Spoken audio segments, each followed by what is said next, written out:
there are a lot of Trump voters who are very upset with pulling troops out of Syria. I know them. I know a bunch of them who don't like this at all. They are deeply disappointed over this.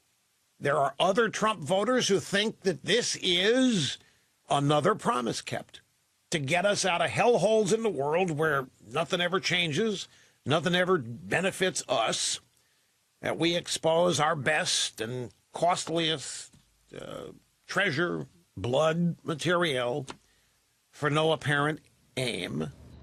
Rush Limbaugh there referring to a perceived split in President Trump's base thanks to his decision to pull U.S. troops from Syria and reportedly at least some of the ones in Afghanistan, too.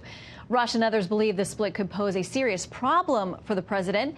Historian Walter Russell Mead, writing in the Wall Street Journal, Mr. Trump's decisions on Syria and Afghanistan provide a way for some in the GOP to break with the president without losing their own populist credentials. The New York Times sees the Syria decision uniting left and right against him. Sensing opportunity, Washington Post writer opines it is time for Senate Republicans to seriously consider removing Trump in the event the House moves to impeach. Trump is a menace to our democracy and national security. So is the split between America First base and the hawkish conservatives a threat to the president? Let's discuss with tonight's Power Panel. David McIntosh, President, Club for Growth. Daniel Hoffman, former CIA station chief. Christian Whitten, a former senior advisor in the Trump and Bush administrations. Gentlemen, welcome to all of you. Thank you. Okay, so I want to play a little bit of what the president had to say when he was visiting troops in Iraq just yesterday. I think I'm probably more hawkish than anybody. Nobody's more hawkish than me. But I also like to use it in the right place. And frankly, I like not using it at all. Christian, what do you make of that characterization of what his personal position is? I think that's absolutely right. He is hawkish when there's a direct threat to the United States or a threat to, frankly, world order, if you forgive the phrase, because if you look when Bashar Assad threatened to use chemical weapons, did use chemical weapons, Trump acted decisively and struck. Also, he acted very decisively in killing ISIS and deploying forces to Syria and accomplish that mission. But we have to have some economy. We can't be everything to everyone. And if you add Syria and Afghanistan, that's a $60 billion a year commitment. That money could be spent deterring the Chinese, deterring Russia. Instead, we're wasting it on cowboys and Indians in the Middle East. Well, Daniel, you and I have discussed this. There are a lot of people who think us pulling a presence out from there actually is a threat to our national security, and that there are plenty of people worried about the Kurds, worried about Iran and Russia's influence in that sphere if we pull out. What's your assessment? Yeah, I spent 3 years of my life deployed in combat zones trying to collect intelligence on threats from transnational terrorists and others, and stopping those threats before they're visited on our shores. And while I don't think we have the wherewithal, the resources to nation build, as the president rightly says, the question is, what's the right commitment? Is it 2,000 troops in Syria to collect intelligence and stop those threats by leveraging allies like the Syrian Democratic Forces to fight ISIS? I think what I'd like to see, maybe this is a developing story, and the president will use his bully pulpit to explain his policy to the American people now that he's back from Iraq. Yeah, there's been some call for that he would give a national address explaining a little bit more about what he sees short and long term there, and clarifying policy, which a lot of people think we haven't had a clear policy in Syria for years. I want to read a little bit more of that Walter Russell Mead piece that was in the Wall Street Journal. He says, for the first time, Mr. Trump made a foreign policy decision that divides the coalition that brought him into the White House and risks his control of the GOP. Mr. Trump has frequently challenged and infuriated his political opponents, but his Syria decision risks alienating allies he can ill afford to lose.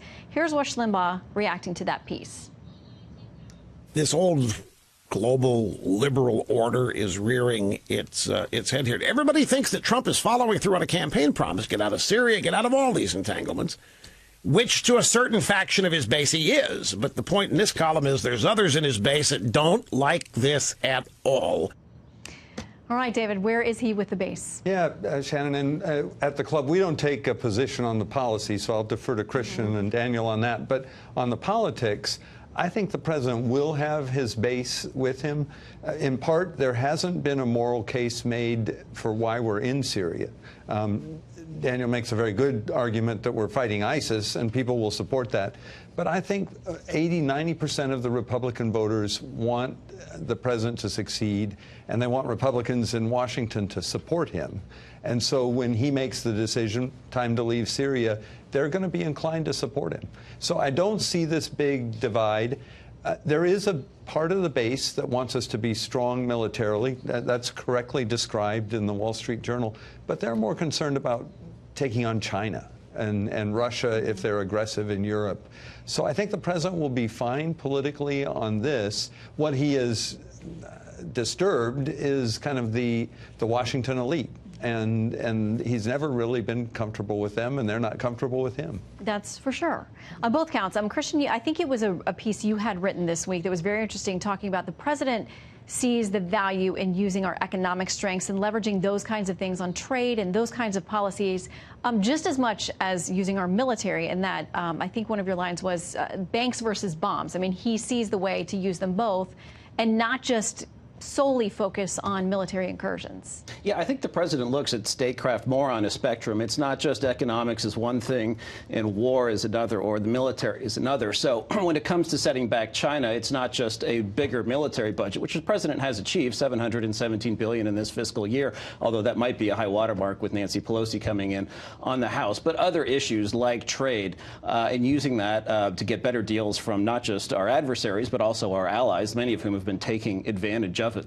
But overall, I think the public is very much, it's important to remember, the public is very much on the president's side. There's not good polling on Syria, perhaps because it would show that people support Trump. But on Afghanistan, the polling is clear. If you ask people, should we go up or down in forces, 2-to-1, they say we should go down. Only 20 to 25% think we're winning in Afghanistan, and only 20% or less of Americans think that we have a clear strategy in Afghanistan. So when it comes to pulling back ground forces and going back to, frankly, Ronald Reagan's strategy, relying on a Navy, relying on an Air Force to project power in the Middle East and beyond, there's a lot of support for that. I agree the president ought to actually articulate that a little clearer. Well, Daniel, do you think the president is persuadable on either of these fronts, Syria or Afghanistan, because a number of his good friends and allies like Senator Lindsey Graham, who just got back from Afghanistan days ago, say they're not going to let this go, that they feel that there needs to be a tougher conversation with the president, trying to persuade him, which I think they're actively trying to do at this point.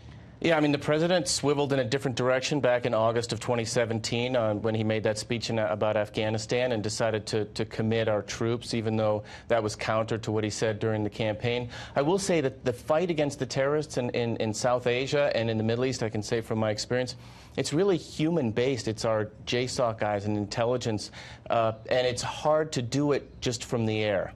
We need actually people there with skills. And to some extent, the secret of our success is the secret of our success. Folks back home aren't tracking on all the al-Qaeda guys we're killing who would threaten our homeland, and that's a good thing. But at the same time, I think the public is maybe blissfully unaware, and maybe they need to be more aware now of the steps we've taken. We do have a poll that we found from over the summer, very interesting, about the support for troops in Iraq and Syria being used to combat Islamic extremists. And I think we put that overall, but you can see the Republicans there, 69%, at least when this survey was done over the summer, said that they were in favor of having our troops there, David. So it looks like, from this survey just months ago, they saw the benefit of keeping them there. Oh, I think they did. My point really is they trust the president, and if he says we don't need them anymore, I think you'd see 69% saying, okay, take them, So you think it's more home. about their aligning with what they think he wants to do? I do think that's key with the Republican base. And then that leads into your other question about impeachment. I think the fact the Washington Post is giving advice to Republicans that they should impeach a Republican president is laughable in some ways, as Christian demonstrates. And that's what we saw today. Republicans in the Senate are going to stand by the president because the base of Republican voters will. Yeah, and what we've seen is also Maggie Haberman from the New York Times was on saying, essentially, all we need is 20 GOP senators to convince them, and this may be the time. The president's been in trouble before. He's been able to pull back from the precipice. But could this be the time? Anyone think that there will be a GOP move to get on board? Should the House impeach him, which isn't unfathomable? The Senate getting rid of him, different story.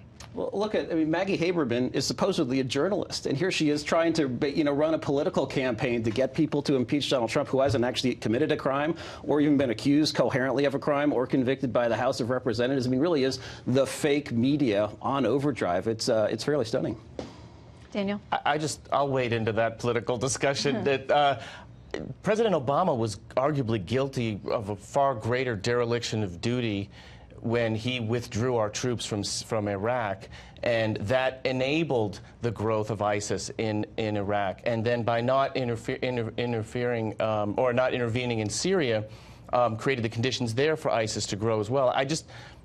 I don't understand how you can be speaking this way about President Trump and not look back at recent history as well. It just doesn't seem as if it's a very productive discussion. 10 seconds, David, and then we got to go. Yeah, I think the Democrats are making a big mistake driving for impeachment. We did it in the 90s with Bill Clinton. It backfired on Republicans. What Americans want is a return to business. And if there's more chaos with impeachment, they're going to turn on the Democrats and say, you didn't do what we sent you there for. All right, gentlemen, thank you very much. Great discussion tonight. Come back soon. All right.